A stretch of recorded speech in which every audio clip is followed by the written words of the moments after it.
Equality की बात तो पहले ही खत्म हो गई थी, अब इक्विटी भी की बात खत्म हो गई. So we are not moving for equity. तो इसलिए ये कहा जाता है कि ग्रोथ होना चाहिए, ग्रोथ एट एनी कॉस्ट, कि इकोनॉमी बढ़नी चाहिए, अब फिर हम बाद में उसको डिस्ट्रीब्यूट करेंगे. तो यानी कि इनइक्वालिटी बढ़ रही है. तो इंडिया जैसे गरीब देश में number of billionaires is the third largest number of billionaires.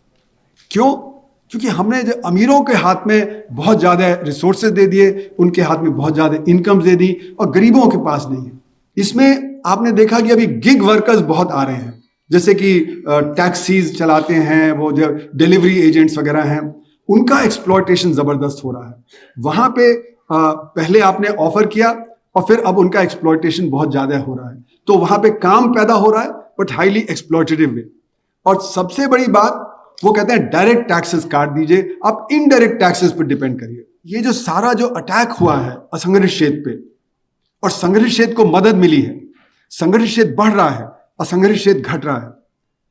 तो इसको मैं कहता हूं कि असंगठित क्षेत्र को इनविजिबलाइज कर दिया है, अदृश्य कर दिया है पॉलिसी में और डेटा में. और संगठित क्षेत्र के लिए असंगठित क्षेत्र एक कॉलोनी बन गया है. So I call it the colonisation of the unorganised sector by the organised sector. PLI scheme क्या है? कॉर्पोरेट्स को आप सब्सिडी दे रहे हैं, लेकिन गरीब आदमी की जो सब्सिडी है उसको फिर आप कहते हैं तो लाभार्थी है, ये हम जो वेस्ट कर रहे हैं पैसा. तो ये एक बड़ी सोची साजी एक स्ट्रैटेजी है, जिसमें गरीब को गरीब रखिए और उनको पॉलिटिकली अपने चंगुल में फंसा के रखिए कि आप उनको कुछ ना कुछ हर इलेक्शन पे देते रहेंगे. अभी आपने देखा कि महाराष्ट्र का बजट पेश हुआ, कर्नाटक में, वहां पे सब यही हो रहा है कि जो गरीब है उसको आप दिखाने के लिए आप कुछ ना कुछ देते रहेंगे, और वैसे जो बेनिफिट सारे कॉर्पोरेट सेक्टर को देते रहेंगे.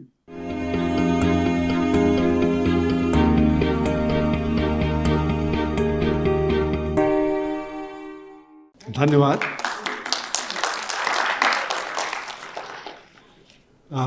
I am from JNU, not Delhi University, but that doesn't matter. I am from the university here. तो जो मंच पे बैठे हुए साथी हैं और सभागार में बैठे हुए साथी हैं, सबको अभिवादन. आपने मुझे यहाँ बुलाया, इसके लिए धन्यवाद. अपने समक्ष मैं अपनी बात पेश करूँगा. तो you been discussing fascism in your last day and a half. You probably looked at the political and the social aspects. तो आप लोगों ने सामाजिक और राजनीतिक कारणों का विश्लेषण किया होगा पिछले 2 दिनों में. मैं आर्थिक पक्ष रखूंगा. So I'll talk about the economic aspect of the situation, which does not mean that the political and the social are not important, but they are equally important and they are part of the economics. So I'll focus on that. We think of fascism in Germany, in Italy, the pre-Second World War. It's not necessary that fascism everywhere would be the same. जो fascism India में है वो Germany और Italy से भिन्न हो सकता है, लेकिन हम उसी दिशा में जा रहे हैं. There are commonalities and there are divergences. तो कुछ एक सा है, कुछ अलग अलग चीज़ें भी है. और मेरा मानना है कि कोई भी इज़म कभी भी फाइनल फॉर्म में नहीं होता, वो डेवलप करता रहता है. तो हमारे यहाँ भी जो फैसिज्म है वो डेवलप कर रहा है. वो एक नए तरह का फैसिज्म हो सकता है, जो इटली और जर्मनी में जैसे हम सोचते थे उस तरह का नहीं है.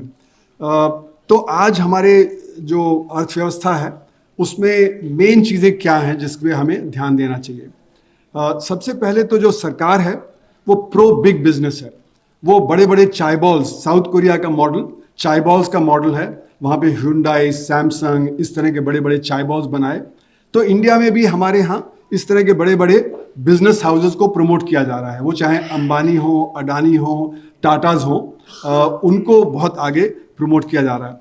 अब वो जब प्रमोट कर रहे हैं तो उससे आम जनता को समझ आएगा कि ये हो रहा है, तो उनकी अटेंशन डाइवर्ट करना बहुत ज़रूरी है कि उनको ये बात समझ में ना आए कि उनकी जो नीतियां हैं they are all pro big business.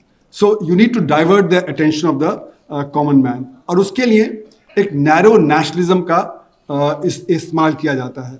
तो जो नैरो नेशनलिज्म है उसमें मेजॉरिटेरियनिज्म को प्रमोट किया जा रहा है कि जो मेजॉरिटी कम्युनिटी है उसको आगे रखा जा रहा है, और जो माइनॉरिटीज़ हैं उनको ब्लेम कर दिया जाता है कि जो सारी आज की समस्याएं हैं वो सारी उनकी वजह से हैं। तो ये जो डिवाइड है कि एक मतलब अदर को क्रिएट करके उस अदर के पीछे आप मतलब जो मेजॉरिटी है उसको उसके पीछे लगा दें, तो ये जो एक जो तरीका है उसमें ये भी कहा जाता है कि पहले तो बहुत अच्छा था, जो सब पहले था वही सब अच्छा था, और अभी ये जो माइनॉरिटीज हैं इनकी वजह से प्रॉब्लम है। So they say that the past was glorious, and because the past was glorious we have to take from the past and then move forward in that. तो जो नैरो एजेंडा है इसमें you will not tolerate dissent, and if you are a dissenter then you are anti-national. So nationalism is designed in terms of the majority and in terms of the ruling power, and the idea is कि जितने भी institutions हैं जिससे देश चलता है उनको capture करना, चाहे वो जुडिशरी हो, चाहे मीडिया हो, चाहे और जो इंस्टीट्यूशंस हैं, पार्लियामेंट है वगैरह। यहाँ तक कि ये भी बात कई लोग छेड़ते हैं आरएसएस वाले कि इलेक्शंस की क्या जरूरत है, जो आपको चाहिए वो हम दे देंगे, तो इसलिए कोई इलेक्शंस की भी जरूरत नहीं है, वो इस तरह से भी बात करते हैं। और तीसरी बात जो है वो मैसिव प्रोपेगेंडा, ये हिटलर के समय में भी बहुत जबरदस्त प्रोपेगेंडा करके उन्होंने आम जनता को अपने साथ किया था। आज भी जबरदस्त प्रोपेगेंडा हो रहा है, और वो प्रोपेगेंडा जो है उसके लिए सोशल मीडिया का इस्तेमाल बहुत बड़े लेवल पे हो रहा है। So social media has come to the aid of the current ruling dispensation. तो ये जो फीचर्स हैं ये सब हम लोग के सामने हैं, and we have to understand what is underlying all these features. तो सबसे पहले अगर आप देखें तो भारत में दो तरह के सेक्टर्स हैं, एक तो जिसको मैं संगठित क्षेत्र बोलता हूं और दूसरा असंगठित क्षेत्र, यानी there is the organised sector and the unorganised sector. और ये जो अनऑर्गेनाइज्ड सेक्टर है इसमें 94% वर्कर्स काम करते हैं, ऑर्गेनाइज्ड सेक्टर में 6% वर्कर्स काम करते हैं।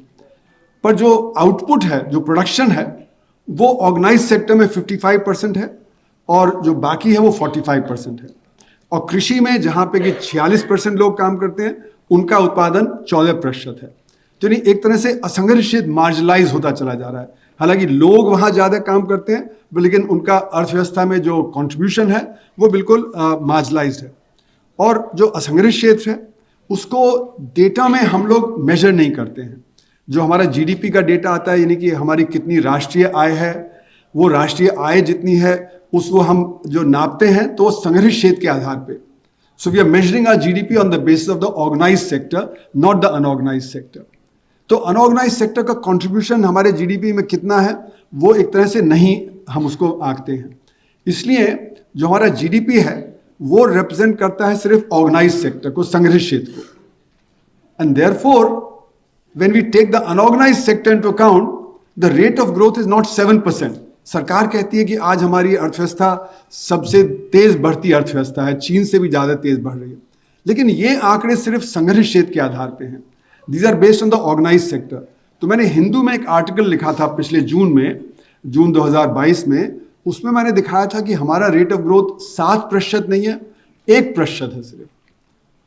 ये बात हमें जनता तक पहुंचानी है कि हमारी अर्थव्यवस्था उस तेजी से नहीं बढ़ रही जैसे कि सरकार कह रही है। और क्योंकि 7% तो पिछले साल थी, तब से हमारा रेट ऑफ ग्रोथ गिर गया, यूक्रेन में युद्ध हो गया, बाकी और परेशानियां हुई, तो आज हमारा जो रेट ऑफ ग्रोथ है वो नेगेटिव है। हम बढ़ नहीं रहे हैं, हम पीछे खिसक रहे हैं। ये बात आम आदमी को पता नहीं है। तो इसका मतलब ये हुआ कि हमने अनऑर्गेनाइज्ड सेक्टर को इनविजिबलाइज कर दिया, उसको अदृश्य कर दिया। मतलब जो अनऑर्गेनाइज्ड सेक्टर है उसकी तरफ डेटा में आता ही नहीं है ध्यान। और क्योंकि सरकार कह रही है कि अर्थव्यवस्था तो 7% पे बढ़ रही है, if it is growing at 7% then you don't need to do anything for the unorganised sector. तो इसलिए डेटा में इनविजिबलाइज कर दिया और पॉलिसी में भी अनऑर्गेनाइज्ड सेक्टर को इनविजिबलाइज कर दिया।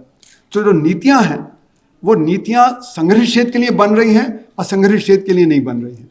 तो असंगठित क्षेत्र बार बार पिटता चला जा रहा है। और जैसे मैंने कहा कि असंगठित क्षेत्र बिल्कुल एक 94% है, वो डोमिनेंट सेक्टर है अर्थव्यवस्था का एम्प्लॉयमेंट के आधार पे। अगर उसको आप इनविजिबलाइज करेंगे तो क्या होगा? बेरोजगारी बढ़ेगी। और आज जो सबसे बड़ी समस्या आज हमारे सामने है वो बेरोजगारी की है। इसमें आप देखें महिलाओं की स्थिति बहुत खराब है और जो एजुकेटेड यूथ है उसकी स्थिति बहुत खराब है।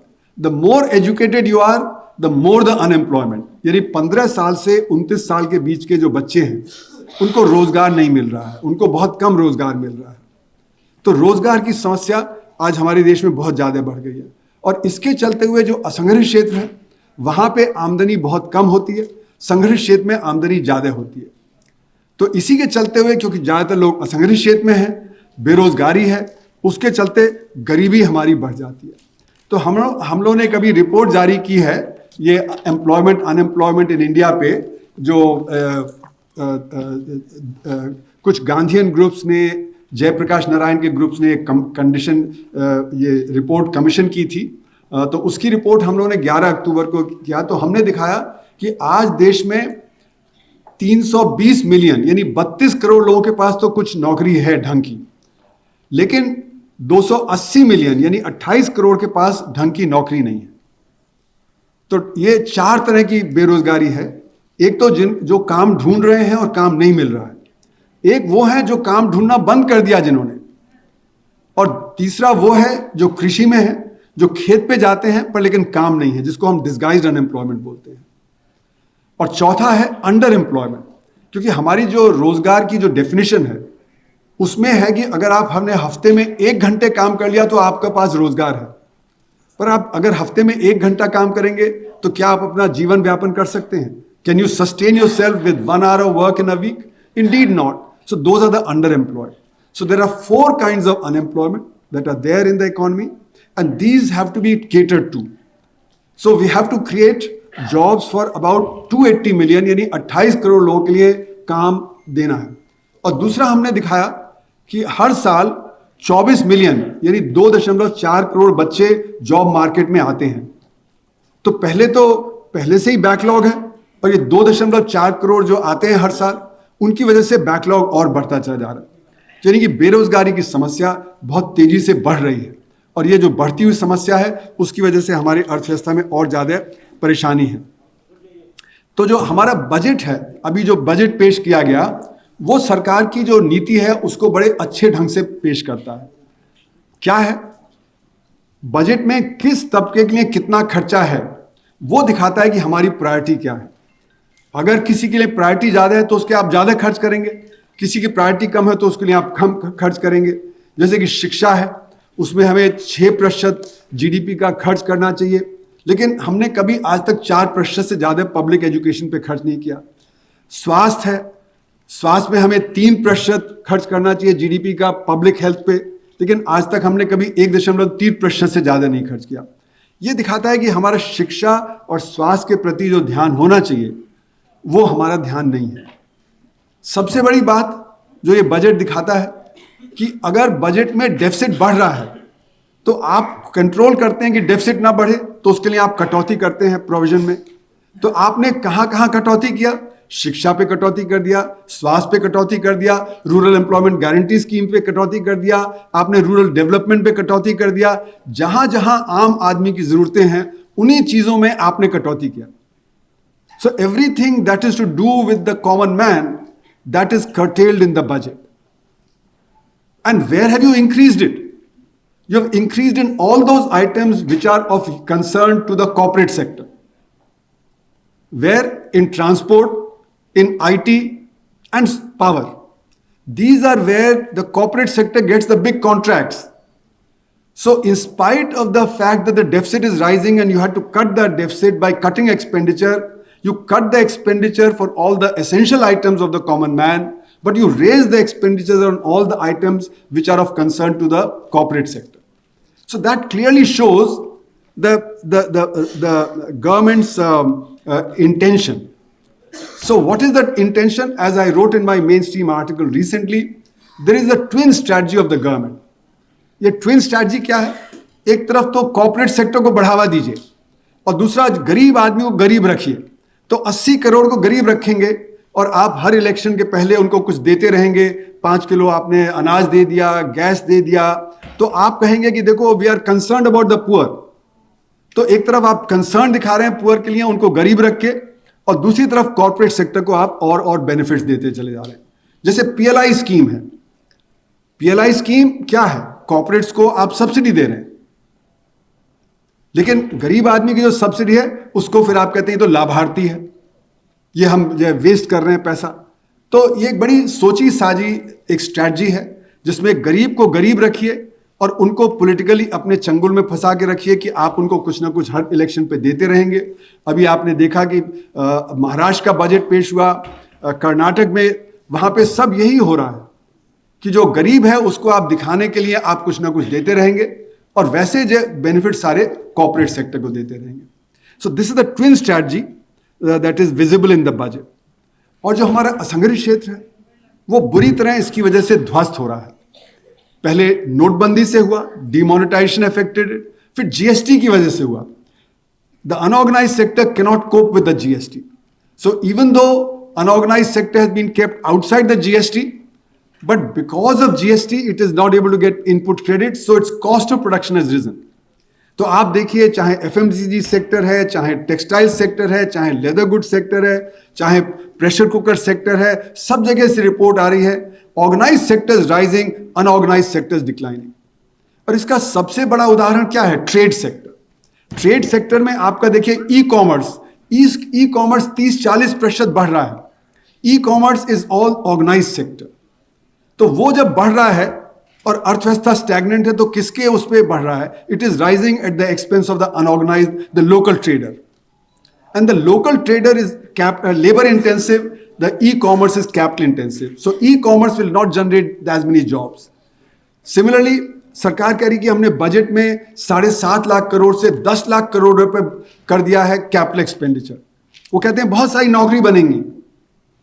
Is that true? नहीं, क्योंकि जो सेक्टर्स हैं, जैसे आपका सड़क बनाना है, आपका रेलवे बनाना है, आपका पावर सेक्टर है, वहां पे बहुत ज्यादा ऑटोमेशन है और उसमें नौकरी नहीं पैदा होती। अगर आप आज से 30 साल पहले की बात सोचें तो जब एक सड़क बनती थी तो उसमें सैकड़ों वर्कर काम करते दिखते थे। आज जहां सड़क बनती है उसमें 10 लोग काम करते दिखते हैं, बड़े बड़े बुलडोजर्स, ट्रैक्टर्स और क्रेन्स के हिसाब से। तो जो आज का मॉडर्न सेक्टर है कंस्ट्रक्शन में, that is not labour intensive, that is capital intensive. तो जो सरकार का जो कैपिटल एक्सपेंडिचर बढ़ा रहे हैं वो सारा कॉर्पोरेट सेक्टर के लिए बढ़ा रहे हैं और वहां पे एम्प्लॉयमेंट जनरेशन नहीं होगा। और जहां एम्प्लॉयमेंट जनरेशन होता, rural employment guarantee scheme, rural development scheme, education, health, उसको आप काट रहे हैं। Therefore, the net implication is that the job creation in the budget will be negative rather than positive. In spite of government saying कि हमने capital item बढ़ा दिया है तो उसकी वजह से बहुत ज्यादा वो बढ़ेगा। So the point is कि ये जो सारा जो अटैक हुआ है असंगठित क्षेत्र पे और संगठित क्षेत्र को मदद मिली है, संगठित क्षेत्र बढ़ रहा है, असंगठित क्षेत्र घट रहा है। तो इसको मैं कहता हूं कि असंगठित क्षेत्र को इनविजिबलाइज कर दिया है, अदृश्य कर दिया है पॉलिसी में और डेटा में। और संगठित क्षेत्र के लिए असंगठित क्षेत्र एक कॉलोनी बन गया है। So I call it the colonisation of the unorganised sector by the organised sector. The organised sector is acting like a colonial power कि उनको मार्केट मिलता रहे वहां पे और वो फिर अपना बढ़ते रहे। But this strategy is a uncertain strategy, this strategy is a very unstable strategy. क्योंकि जब असंगठित क्षेत्र में जहां पे 94% लोग काम कर रहे हैं, वहीं पे बेरोजगारी बहुत है, वहीं पे आमदनी कम है, तो वहां पे डिमांड कैसे बढ़ेगी? और इसीलिए आपने देखा कि पैंडेमिक के पहले, लॉकडाउन के पहले अर्थव्यवस्था में गिरावट आ रही थी। यानी कि अगर ऑफिशियल आंकड़ों के हिसाब से भी हम जाएं तो 2017-18 के Q4 में हमारी अर्थव्यवस्था की ग्रोथ रेट 8% बताई गई और वो 8 क्वार्टर में बराबर गिरती चली गई और पैंडेमिक के पहले वो गिर के 3.1% हो गई थी। तो गिरावट हमारी अर्थव्यवस्था में पहले से ही थी, क्योंकि जो हमारी जो इनइक्वालिटी है, जो अमीर गरीब के बीच की खाई है, वो बढ़ती चली जा रही है। तो लोअर लेवल पे जो डिमांड होनी चाहिए वो डिमांड नहीं बढ़ रही है, और जब वो डिमांड नहीं बढ़ेगी तो इसका असर संगठित क्षेत्र भी पड़ेगा, उसकी भी अर्थव्यवस्था में जो ग्रोथ रेट है वो कम हो जाएगी। So therefore what I been arguing is that the government strategy, this twin strategy of helping the organized sector at the expense of the unorganized sector, that strategy is unstable. That strategy has a problem. The rate of growth cannot rise very much. And therefore, क्या करते हैं? वो attention divert करना है, क्योंकि जब बेरोजगारी की समस्या है, आपने देखा यूथ बहुत परेशान है। यूथ की परेशानी इतनी है कि रेलवे की 35,000 नौकरी ग्रेड सी ग्रेड डी की, उसके लिए 1.2 करोड़ लोगों ने अप्लाई किया, जिसमें पीएचडीज और बीटेक और एमटेक वगैरह सब थे। तो ये स्थिति है कि बच्चों को काम नहीं मिल रहा है. Children are not getting jobs. The more educated you are, the more unemployed you are. And this situation is a very damaging situation. So you need to divert the attention. And when children don't get a job, the parents are saying that you are good for nothing. We have spent so much money. So the children are frustrated inside and outside the home. And they have gone in large numbers into drugs and into drinking. And because of this, they don't have income, they don't have capacity to buy drugs and drinking. There's violence in the family because they're snatching money. So what is an economic problem has become a social and a political problem as far as the youth is concerned. So for the youth, this problem of unemployment is acute, and we must take up this problem of the youth in a very big way. Because youth is the future of the country, and youth is something that can actually take the attention away.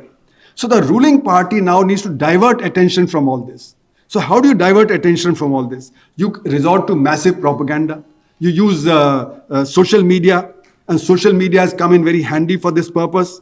And then you create a divide in society. You create a divide between the majority and the minority, and you make them fight each other. So the real issue, therefore, does not come up before you. And what has helped all this is that from 1975, when the emergency was declared, the entire political spectrum has been shifting rightward. So those who are extreme left became left, those who are left became left of center, those who are in the center became right of center, those who are right of center became extreme right. So the whole spectrum has shifted. And with that, the entire philosophy. And in this, there's a lot of help from the World Bank and the IMF for shifting this spectrum. You know, I remember there were all kinds of seminars that were being held where academics and journalists and so on were invited, where the whole agenda was that the market is the solution to all social problems, to all political and economic problems. So how to remove poverty? Go to the market. Whereas we know that market is not a solution for the problem of poverty. But that became the agenda. And that is what was done later on. So in a sense, when we talk about corporatization, we are actually talking about big business. We are talking not just of small businesses, not just medium businesses, but actually the corporate sector in the sense of the big business. The second aspect of this is the domination today of the international finance capital. It's not just Indian big business, it is the international finance capital that has come to dominate policy making in India. And that we need to understand. So the world has increasingly come in the grip of the international finance capital, and it's moving on the dictates of these. And who are the representatives of international finance capital? It's the IMF, the World Bank, the WTO, and there are 2,500 organizations for global governance. ये जो 2,500 संस्थाएं हैं जो global governance में आती हैं, they are pushing an agenda of the international finance capital. और international finance capital का एजेंडा क्या है कि आपकी जो नेशनल सॉवरेनिटी है उसको हम ट्रंकेट करेंगे अपने इंटरेस्ट के लिए. सो जो आपकी पॉलिसी, जो आपके गरीब के लिए पॉलिसी है, वो सही नहीं है. आपको वर्क करना है इंटरनेशनल फाइनेंस कैपिटल के इंटरेस्ट में. तो अगर आप देखें तो हर जगह governments have been in strategic retreat. They have been retreating in favour of capital and away from workers. तो ये जो मूव है इंटरनेशनल फाइनेंस कैपिटल का, उसमें they are getting concessions from national governments and from state governments. वो कहते हैं अगर हमको आंध्र प्रदेश में एक कंसेशन मिलेगा तो हम वहां जाएंगे, तो गुजरात भी वही कंसेशन देगा और वेस्ट बंगाल भी वही कंसेशन देगा. So resources are slipping out of the hands of the governments to the hands of the corporates and of the international finance capital. तो ये जो एक बड़ा मूव है कि जो curtailing the national sovereignty by making policies that are in favor of international finance capital, that is a big thing that we need to understand. And यहाँ पे one of the things that the capital demands is curtail the rights of labor. So labor's rights are curtailed. So that's why it is said that when the international finance capital says the state has to retreat, the state has to only strategically retreat, not completely retreat. So therefore, the policy is market-friendly state intervention. So all those forms of state intervention which promote the market are good, but all those that favor labor are not good, and those are the policies that must be withdrawn. So subsidy to workers, fixing minimum wage, those are all anti-market. And giving concessions to corporates, giving concessions to businesses, those are market-friendly state intervention. So state has to retreat in a strategic sense, not completely from the economy. It must promote the interest of the corporate sector. तो जैसे कि अभी आपने देखा कि IT sector में you cannot have a trade union. So that is a big concession, if you want to attract. उसी तरह अगर साउथ कोरिया में कैपिटल गेन्स टैक्स नहीं है तो बोलेंगे इंडिया में भी कैपिटल गेन्स टैक्स नहीं होना चाहिए. अगर वहां पे टैक्स रेट 15% है तो इंडिया में भी होना चाहिए. और इसीलिए 2019 में we reduce the corporate tax rate to 15% to be competitive with South East Asia, which meant a concession of 1.6 lakh crores to the corporate sector. So corporate sector profit rose by 1.6 lakh crores, which meant that the deficit in the budget went up. When the deficit in the budget went up, you cut education and health and other expenditures. So this is the kind of strategy that is there. इसमें आपने देखा कि अभी gig workers बहुत आ रहे हैं, जैसे कि टैक्सीज चलाते हैं, वो जो डिलीवरी एजेंट्स वगैरह हैं, उनका एक्सप्लॉयटेशन ज़बरदस्त हो रहा है. वहाँ पे पहले आपने ऑफर किया और फिर अब उनका एक्सप्लॉयटेशन बहुत ज़्यादा हो रहा है. तो वहाँ पे काम पैदा हो रहा है बट हाईली एक्सप्लॉयटेटिव वे. और सबसे बड़ी बात वो कहते हैं डायरेक्ट टैक्सेस काट दीजिए, आप इनडायरेक्ट टैक्सेस पर डिपेंड करिए. तो डायरेक्ट टैक्सेस जो होते हैं वो प्रोग्रेसिव होते हैं, इनडायरेक्ट टैक्सेस रिग्रेसिव होते हैं. तो यानी कि your taxation must shift in favour of regressive taxes which affect the common person and away from progressive taxes like direct taxes like corporate tax, income tax, wealth tax. Wealth tax तो खत्म ही कर दिया है, जबकि wealth tax is the best way of raising resources. तो हमारे देश में wealth tax खत्म कर दिया, estate duty खत्म कर दिया, gift tax खत्म कर दिया, और ये सारा पैकेज, इससे बहुत पैसा आ सकता था.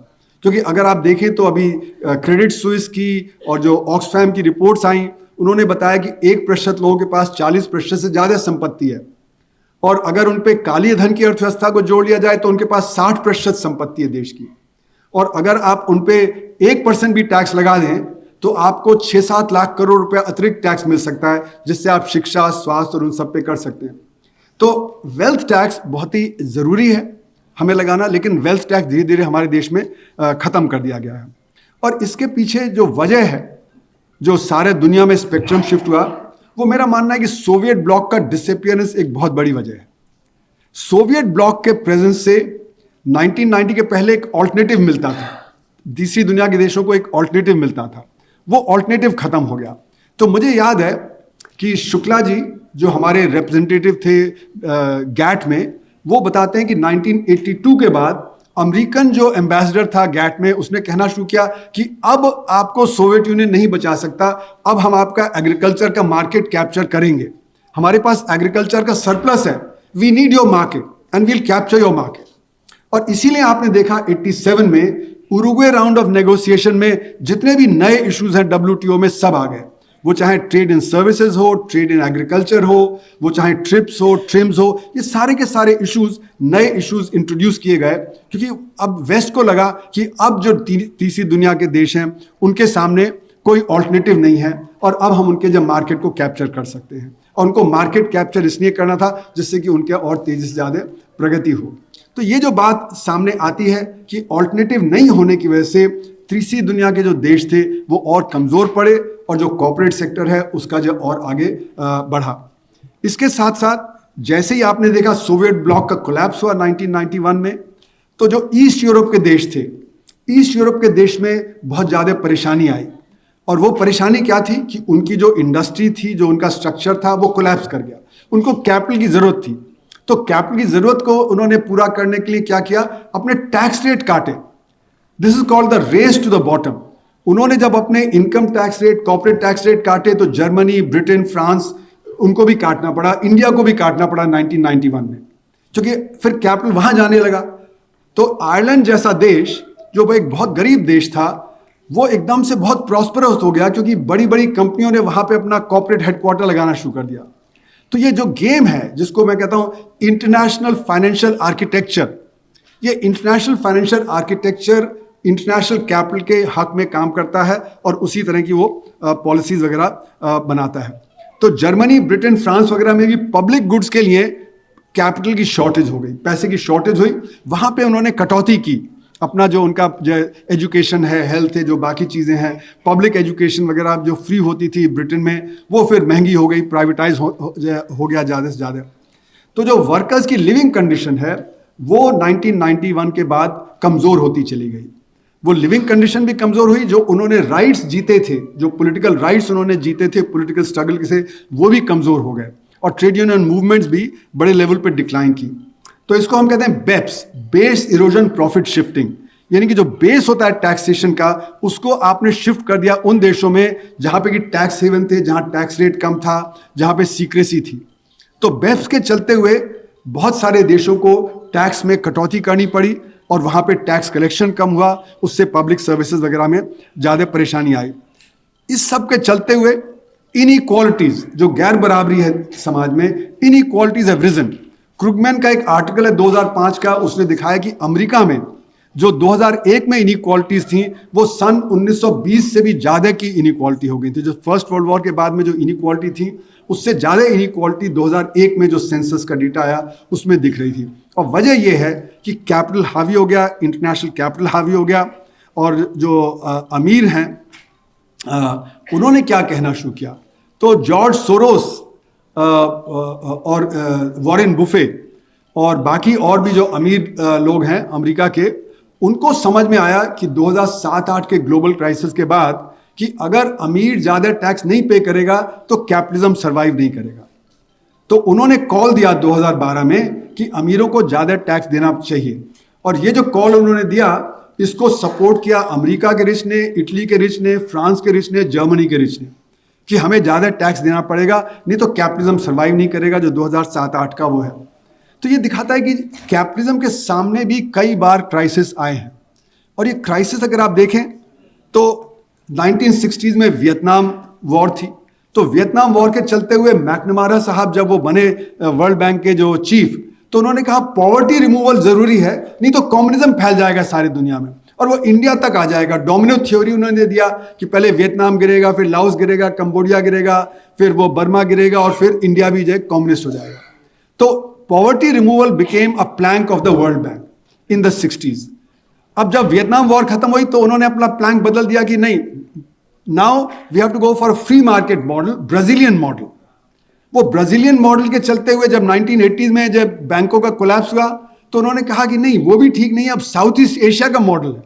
साउथ ईस्ट एशिया का मॉडल क्या है? मार्केट फ्रेंडली स्टेट इंटरवेंशन, मतलब स्टेट को इंटरवीन करना चाहिए लेकिन मार्केट फ्रेंडली होना चाहिए। तो वो मॉडल हो गया। फिर 1996-97 में जब कॉन्टेजियन आया साउथ ईस्ट एशिया में तो उन्होंने फिर लाइन बदल दी कि मार्केट्स आर ऑल राइट, और इसी के चलते स्टॉक मार्केट में राइज हुआ।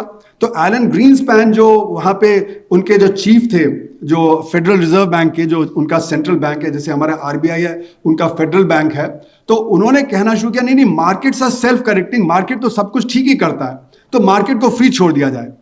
जब कोलैप्स हुआ 2007-8 में, फाइनेंशियल कोलैप्स हुआ, तब जब उन्होंने सेनेट हियरिंग में पूछा उनसे तो उन्होंने कहा I was wrong, markets are not self correcting, need for state is very much there. तो फिर लाइन फिर बदली। तो आप देखिए इंटरनेशनल फाइनेंस कैपिटल जो जो परेशानी आती है उससे वो जूझता है और वो लाइन अपनी बदलता चला जाता है, बराबर बदलता चला जाता है। और इसके साथ आप देखें तो इंटरनेशनल फाइनेंस कैपिटल को भी ये समझ आ गया है कि कैपिटलिज्म में एम्प्लॉयमेंट जनरेशन में मुश्किल आएगी, और इसीलिए 1980s में वर्ल्ड बैंक ने कहना शुरू किया कि वी नीड सेफ्टी नेट, क्योंकि जो हमारी नीतियां हैं उससे गरीब गरीब होगा तो नीचे जाएगा तो सोशल एक्सप्लोजन होगा, तो एक सेफ्टी नेट से उनको और गरीबी के नीचे नहीं जाने देना। तो सेफ्टी नेट की नीति 1980 से है, और हमने इंडिया में वो सन 2000 के दशक में किया, जब right to education, right to work, right to food, ये सारे राइट्स हमने दिए। पर मेरा मानना है कि ये बुनियादी समस्या का हल नहीं है। आप दे सकते हैं बट इट्स अ पैलिएटिव। आप कितने 80 करोड़ लोगों को सब ये नहीं दे पाएंगे, आप ज़्यादा से ज़्यादा 5-10 करोड़ लोगों को दे पाएंगे। तो समस्या का हल ये नहीं है। समस्या का हल तो तभी है जब हम रोजगार पैदा करेंगे, जब हम लोगों के हाथ में आमदनी देंगे, तभी उसका समाधान निकलेगा। उसके लिए एम्प्लॉयमेंट जनरेशन बहुत ज़रूरी है। लेकिन हुआ क्या है, सरकार को अभी भी वो समझ नहीं है। और आप देखें तो जॉब क्रिएशन और ज़्यादा परेशानी में आ गया, और इसी ने ट्रंप साहब ने कहना शुरू किया कि हम तो चाइना से और इंडिया से जॉब वापस अमेरिका में लाएंगे, मेक्सिको से वापस लाएंगे। उन्होंने कहा कि इंडस्ट्री वहाँ चली गई है, इसलिए हमारे यहाँ बेरोजगारी है। तो उसके चलते हुए नीति और बदल गई। सो now they say universal basic income. So what is universal basic income? हर एक के हाथ में पैसा दीजिए। But is this the solution? This is not a solution, because काम के साथ डिग्निटी आती है, मुफ्त में पैसा देने से डिग्निटी नहीं आती है। अगर आपके पास पैसा है तो आप पैसा खर्च करिए, नौकरी जनरेट करिए, लोगों के हाथ में काम दीजिए। सिर्फ आप ऐसे ही पैसा दे देंगे तो उससे डिग्निटी नहीं आएगी, और अगर डिग्निटी नहीं होगी तो वर्कर फिर जो है एलिएनेटेड रहेगा। तो इसलिए मेरा मानना है कि universal basic income is actually suggesting that capitalism is in a crisis. तो कैपिटलिज्म का प्रिंसिपल क्या है? कैपिटलिज्म का प्रिंसिपल है दैट यू पे फॉर द वर्क डन। आपने जो काम किया है उसके एवज में आपको पैसा मिलता है। You don't give money for nothing, मतलब मुफ्त में पैसा नहीं दिया जाता कैपिटलिज्म में। तो ये जो अब यूनिवर्सल बेसिक इनकम का जो अब बात चल रही है, that is against the capitalist principle, that shows the crisis that is there in capitalism. तो हमारे देश में जो ये सारा जो अगर मैं उसको देखूं तो पिछली सदी में दो पैराडाइम शिफ्ट हुए, यानी फिलोसॉफिकली हमारी पॉलिसी दो बार मेजर फॉर्म में बदली गई, एक सन 47 में और एक सन 91 में। The first one was a collectivist idea that we have to collectively take care of the problems of the poor. Second one is an individualistic, because here now the individual is to blame for their problem. So if they have to solve their problem, they have to go to the market. So that's why I call the post 1991 policies as policy of marketization, यानी बाजारीकरण की नीतियां। यानी कि अगर आपको शिक्षा चाहिए तो बाजार में जाइए, स्वास्थ्य चाहिए तो बाजार में जाइए, एम्प्लॉयमेंट चाहिए तो बाजार में जाइए। तो everything has to be catered to by the market in a very individualistic manner. So that's why I call these new policies, the new economic policies, as policies based on individualization. तो 1947 में जब आज़ादी की लड़ाई में हम लड़े तो ये समझ में आया कि गरीबी जो है वो सिस्टम से आती है, शिक्षा का अभाव है वो सिस्टम से आता है, जो हेल्थ का अभाव है वो सिस्टम की वजह से है। तो individual can not solve the problem, and that's why state was given a large role to solve the problem of the individual, of poverty, of illiteracy, of ill health, etc.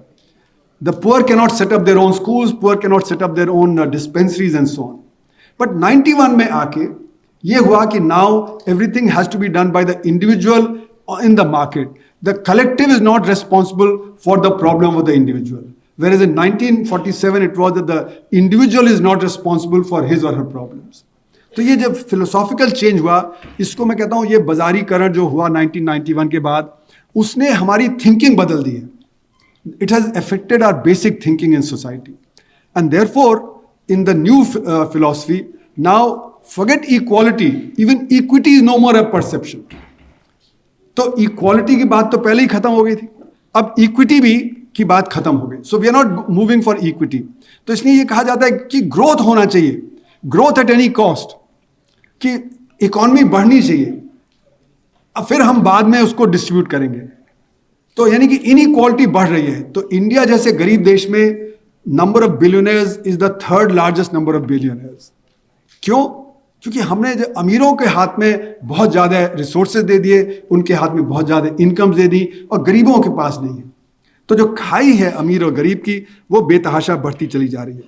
तो जो ये बाजारीकरण है उसका एक प्रिंसिपल है जो Samuelson साहब, जो इकोनॉमिक्स के बड़े प्रोफेसर थे, पहले नोबेल प्राइज विनर रहे इकोनॉमिक्स के, उनकी जो बुनियादी किताब है उसमें वो कहते हैं कि the economy works on dollar vote.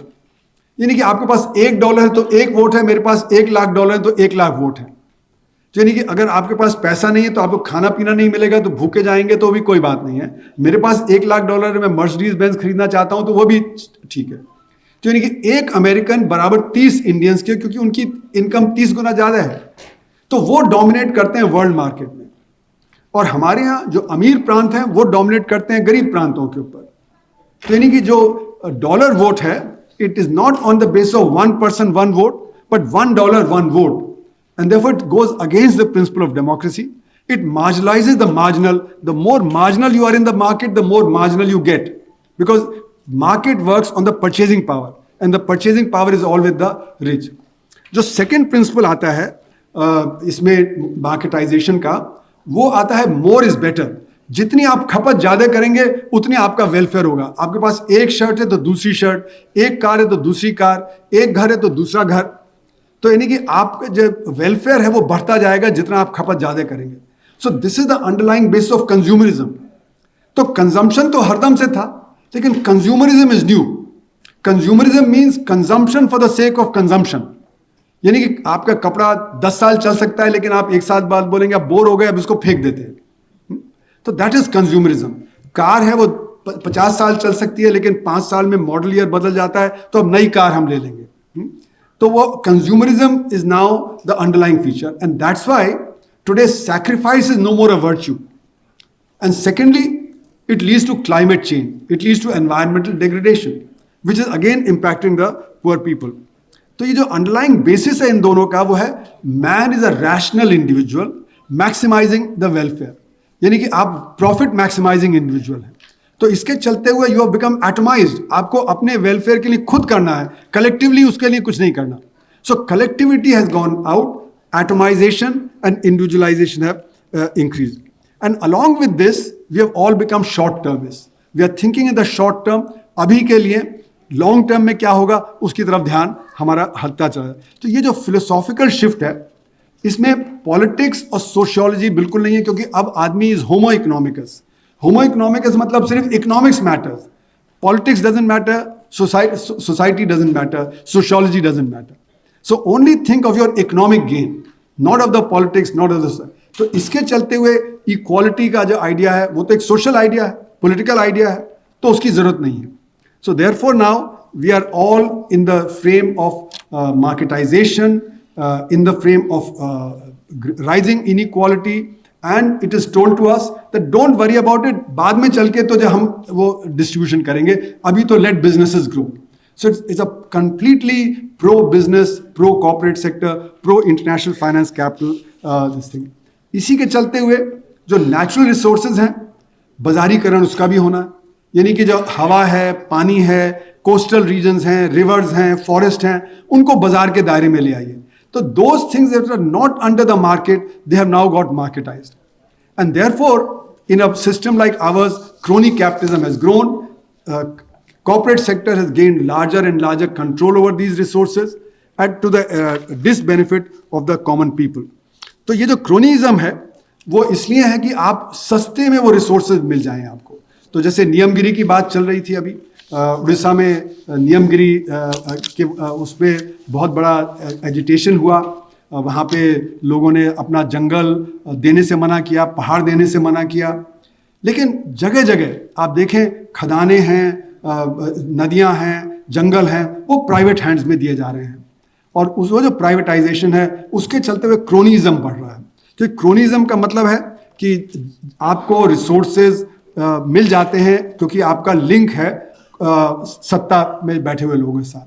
तो जिसका जितना लिंक है उसको उतना ज़्यादा रिसोर्सेज मिल जाएगा. वो चाहे वेदांता हो, वो चाहे अडानी हो, वो चाहे अंबानी हो, वो रिसोर्सेज वो उनको मिलते जाएंगे. अब सवाल उठता है कि ये जो सारी नीति है इसमें ये मान लिया गया कि बाजार ही सबसे एफिशिएंट एक वो है. लेकिन इकोनॉमिक्स बताता है कि बाजार एफिशिएंट नहीं है. बाजार आइडियल सिचुएशन में एफिशिएंट है, लेकिन आज की जो सिचुएशन है उसमें वो एफिशिएंट नहीं है. इसको बोलते हैं मार्केट फेलियर, कि बाजार फेल करता है. पर ये जो बाजार फेल करता है तो उसमें क्या करना चाहिए? सरकार को एंटर करना चाहिए बाजार में. लेकिन उसको आज जो थ्योरी में लिया नहीं जाता है. और इसी ने जो क्रोनी कैपिटलिज्म है वो बहुत तेजी से देश में बढ़ा है.